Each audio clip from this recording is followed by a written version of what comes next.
As handicap golfers, we all want to be more consistent. But when I first started competitive golf, I never focused on having more consistent behavior on the course. All of my time was spent on having a more consistent ball flight or a more repeatable swing. Strokes gained has helped me understand how to get more consistent scoring outcomes, even when my swing is not as repeatable as I would like to on that given day. In today's video, I'm going to be talking about what is strokes gained and how it has helped me improve my scoring average. Let's do it right now.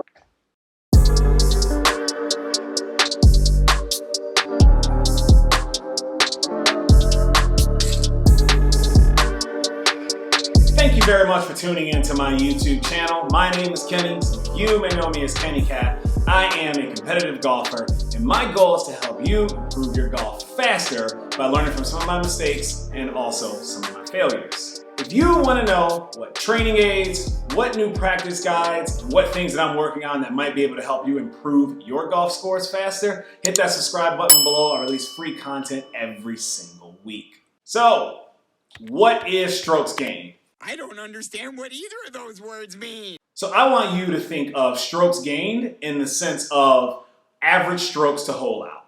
Without getting into a history lesson, a guy named Dr. Mark Brody, who actually happened to write this book, Every Shot Counts, started looking at golf data from, I think, over 8 years or a decade of golf data from every shot that was tracked from pretty much 8-year-olds all the way up into professionals. And what he realized is he could calculate the average amount of strokes that it took for a golfer to get the ball in the hole from everything from a 5-foot putt to a 550-yard hole anywhere on the course with any lie. He initially started with about 10 years of data from the Shot Link, which is what the PGA Tour uses. And fortunately today, companies like Arcos and ShotScope have this data for millions of shots from golfers of all skill levels around the world.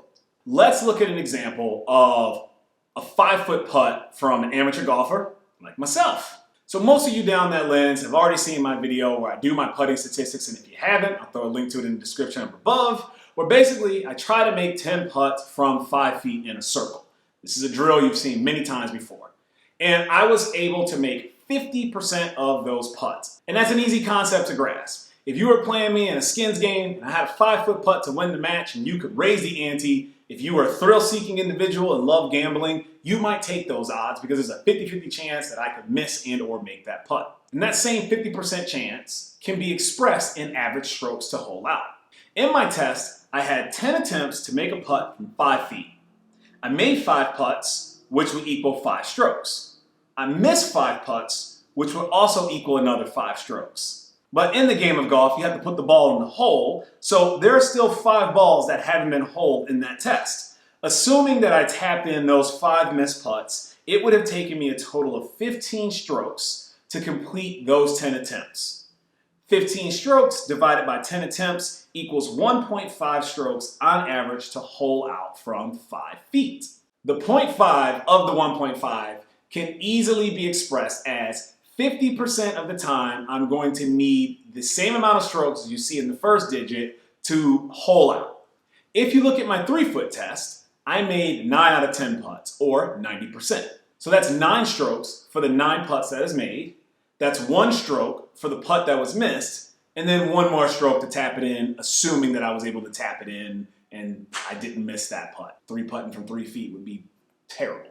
11 divided by 10 attempts equals 1.1 strokes to hole out on average from 3 feet. For me, again, these are my averages. They're not like the national averages of these distances. I definitely need to improve on my putting. But if you're just looking at me as an example, my average strokes to hole out from 3 feet is 1.1 strokes. 0.1 can basically be read as 10% of my attempts from 3 feet will take more than 1 stroke to hole out, or a 90% success ratio. Depending on however you want to look at it, maybe you're a glass half full, maybe you're a glass half empty type of person. Strokes gained simply uses an average result to quantify how good, how average, or how bad your shot was. Question time. Do you think knowing your odds of successfully making a putt before you hit the putt would help you or hurt you? Let me know in that comment section below. I'd love to hear from you. So how do you lose or gain strokes? We all see this on the PGA Tour where it's like, Justin Thomas was, 3.4 or 4 point whatever strokes gained over the field in this category. Let's take an example using me again, since that's the person you're familiar with. It's definitely the person I'm familiar with. Imagine I played a stroke play game against myself, and let's just call him Evil Kennie Kat. And let's assume that we both hit approaches to 5 feet. And I made my 5-footer, he missed his 5-footer. He missed it because he's evil, so screw him, he's a jerk. I only took 1 stroke to hole out from 5 feet, and my expected average is 1.5. So in that case, you would take the average, 1.5, and you would subtract it from however many strokes it took for me to hole out, which was 1. That gives me a net gain of 0.5 strokes. In that scenario, I would have gained 0.5 strokes. Evil Kennie Kat took 2 strokes to hole out from 5 feet. So we take the same average of 1.5 strokes minus 2 strokes that he took. That leaves him with a net gain of minus 5 strokes. He lost half a stroke by missing that 5-foot putt. So how does strokes gain work on full shots? Let's take a look at my home course, Stone Creek. There's a par 3 and it plays 155 yards on average. And over the last 10 times that I've played this course, my average score on this hole is 3.6. I basically just added up all my scores and divided them by 10, and that gave me 3.6. But if you remember from the previous example, strokes gained is just a way to explain a percentage. The 0.6 is, again, 60% of the time I'm going to require more strokes than the first digit to hole out. So in this case, 60% of the time I'm going to make a bogey, or possibly worse. Or if you're a glass half full person, 40% of the time I'm going to make a par on this particular par 3.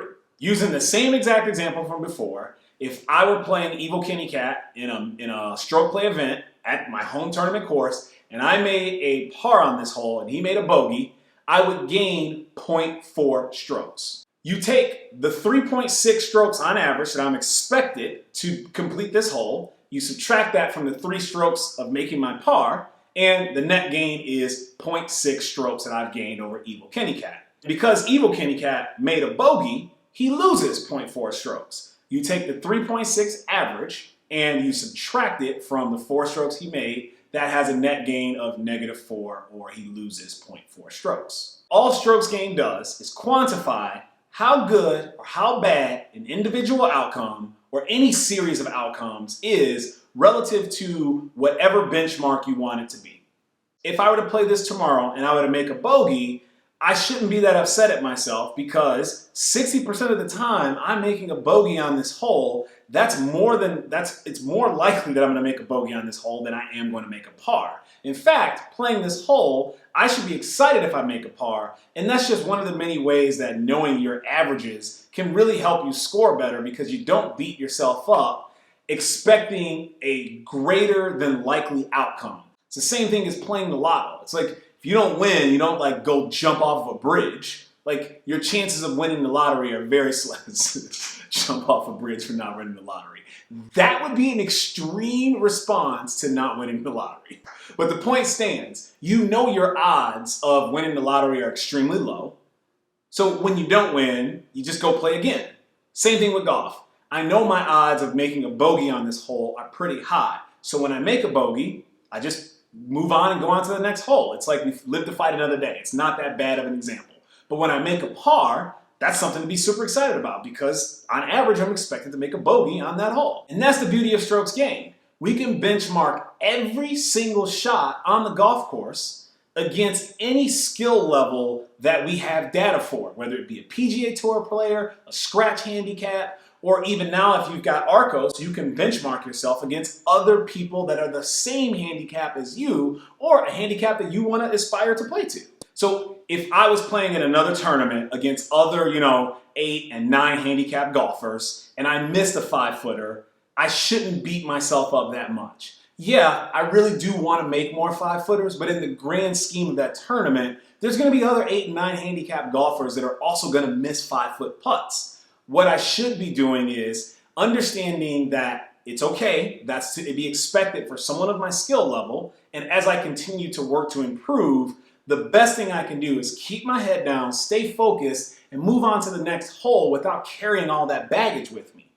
But all too often what happens is I become evil Kennie Kat, I miss a 5-foot putt, I get frustrated because I feel like I really should have made that putt and it's the end of the world, and then I carry that emotional baggage onto the next hole, and maybe I've got, a 12-footer or a 10-footer, and I feel like I have to make backstrokes and end up jamming that 12-footer 5 feet past the hole or 4 feet past the hole, and then I end up missing that 4-footer coming back, and now I've made myself a big error because I 3-putted something that I should have 2-putted 99.9% of the time. Sorry, I'm getting really passionate talking about this. You can understand that it's something that I think a lot of us do, myself included. Don't let evil Kennie Kat come out. Just keep making smart decisions or smart mathematical choices, and eventually over time, I'm going to decrease my scoring average just by making smart mathematical decisions. Like, the odds will always benefit you if you play smart. Can I help you, Kat? Yeah, I know. Get your little butt on. Oh, excuse me, Kat. Apparently he wants to wake up and just go out. All right, where were we? Wrapping this video up. So how do I use strokes gained to help me score better? Now, some of you may know down that lens, I've been working with the decade system, and we're going to get into that in another video. I promise it's coming soon. And using strokes gained and just smart strategy, I've been able to decrease my scoring average from 84.3 to 82.1. And that's a huge deal because as you start to get close to the 70s, it becomes much more difficult to shave strokes if you don't become exponentially better as a ball striker or better as like a physical golfer. Strokes gained helps you change your behavior because you know the odds. Like, would you enter a investment opportunity if you did not understand the odds, the pros and the cons of the investment opportunity, which is basically the same way of saying odds? Hopefully you would answer no, but many of us play on the golf course like we're literally, Wall Street fat cats that are just spending millions everywhere, just making bad decisions and bankrupting economies, and now I'm getting off into a whole tangent that has nothing to do about golf. Many of us don't know the odds when we play golf, and we use consistently different odds, yet we expect similar outcomes. And that's just obviously not the way that mathematical variance works. If you understand the odds, golf averages can literally help you see the forest for the trees. I'll give you a perfect example. According to Mark Brody, on the PGA Tour, a recovery shot from 100 yards is an average of 3.8 strokes to hole out. 80% of the time, from 100 yards, it's going to require more than 3 strokes to hole out from a recovery position.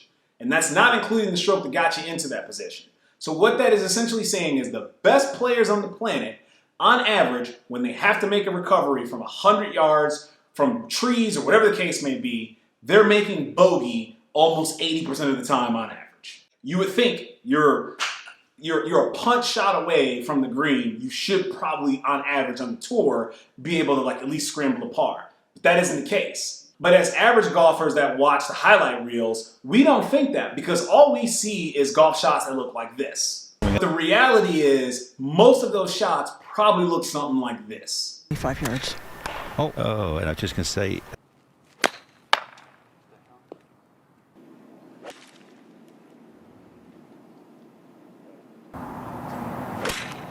Just to get back in play, and he hits the tree. Now, because we're handicapped golfers and our drives are not as good as a PGA Tour professional, you may find yourself on a tree line course in the trees more often than a professional. And you had better believe if they're making a bogey more often than not, you walking out of that hole after hitting one into the trees with a bogey is a pretty good outcome. Walking away with a par would be exceptional from that position. Strokes gained has helped me start to understand and get through my thick skull that there is a such thing as a good bogey, as Tiger Woods has said in his book. In some positions, there is a such thing as a good bogey. The reason being is, if I'm in a competition and I'm on a tree line course, the likely reality is there's going to be other golfers in my tournament, in my flight, that are also going to be in the trees. Now, if I do something stupid, like try to do a miraculous recovery shot and hit a tree and knock the ball back 40 yards, and now I'm 40 yards further from the hole and end up making a double or a triple, I've effectively given myself strokes away, when the smart thing would have always been to simply chip it out sideways or advance it with a little simple chip, rely on my short game, get out of the hole with a good bogey, and move on to the next hole. Strokes gained really helps me understand that in the grand scheme of things, if you play the odds consistently and you are disciplined with them, everything will even out and you will start to lower your scores. And I share this with you because strokes gained just might give you the confidence to play the right shot if you know the odds. In my next video on this same topic, I'm actually going to go into my personal strokes gained data from Arcos. We're going to take a look at how that's going to influence my practice and how hopefully that will help me start to score better so that ideally I can take home some more of these bad boys over here. Question time! Are any of you down that lens using strokes gained apps that may be giving you data? Have you been using this data and how have you been using it to apply to your game? That's really all I got for you. As always, thank you very much for watching my YouTube channel. Deuces, people. Let's keep it moving.